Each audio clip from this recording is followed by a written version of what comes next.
Hello hello hello hello hello good morning লরে। আজকে ছিল ভাইফোঁটা, তাই নিজেকে অত্যন্ত ব্যস্ত দেখানোর জন্য চলে গেছিলাম দোকান। যদিও সেখানে গিয়ে কোনো একটা কিছু লাভ হয়নি, হি হি হি, কারণ সবটাই তো মা করে নিচ্ছিল।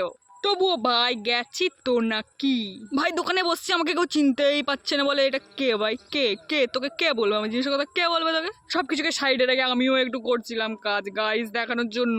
কাজ করতে করতে আমি তো দেখাচ্ছিলাম আমি খুবই হিসেবে ভালো, খুবই অত্যন্ত ভালো। তো দেখো ব্যাপারটা কি হয়েছে আলটিমেট।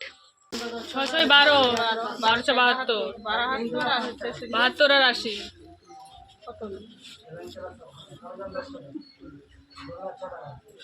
152। আমি ঠিক এতটা পরিমাণে হিসেবে ভালো, তোমরা তো দেখতেই পেলে। ওহ যাই হোক, আমার আবার নিজের প্রশংসা করতে ভালোই লাগে না। দোকানে গেছি ভাই, তারপরে সেখানে দেখি আলাদা স্ক্যাম আমার সাথে। আমি কি করব? লোকে আমায় যদি চিনতে না পারে সেটা কি আমার দোষ? এসব ছাড়ো, বাদ দাও। একজন লোককে দেখলাম খুব মনোযোগ দিয়ে খবরের কাগজ পড়ছে, কি খবর বেরিয়েছে ওটা দেখার জন্য আমি ওর চাঙ্গে তুলে নিয়ে খবরের কাগজটা নিতে গেলাম। দেখলাম যে খবরের কাগজটা ঠিক করে ধরা হচ্ছে না। খবরের কাগজটাকে খুব উলট পালট করে ধরার চেষ্টা করলাম, কারণ আমি তো খুব উচ্চশিক্ষিত অশিক্ষিত মানুষ।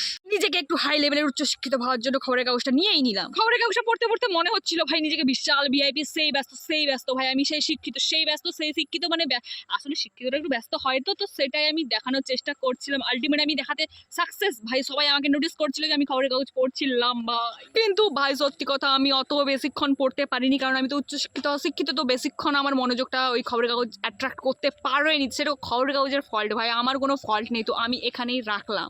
রাখার পরে তো ভাই আমি কোমায় চলে গেছিলাম যে ভাই এত কিছু খবরে এত কি ঘটছে দেশের মধ্যে। ভাই যাই ঘটে থাকুক ভাই, আমার কিছু যায় আসে না, আমি খাবো দাবো ঘুমাবো বাস।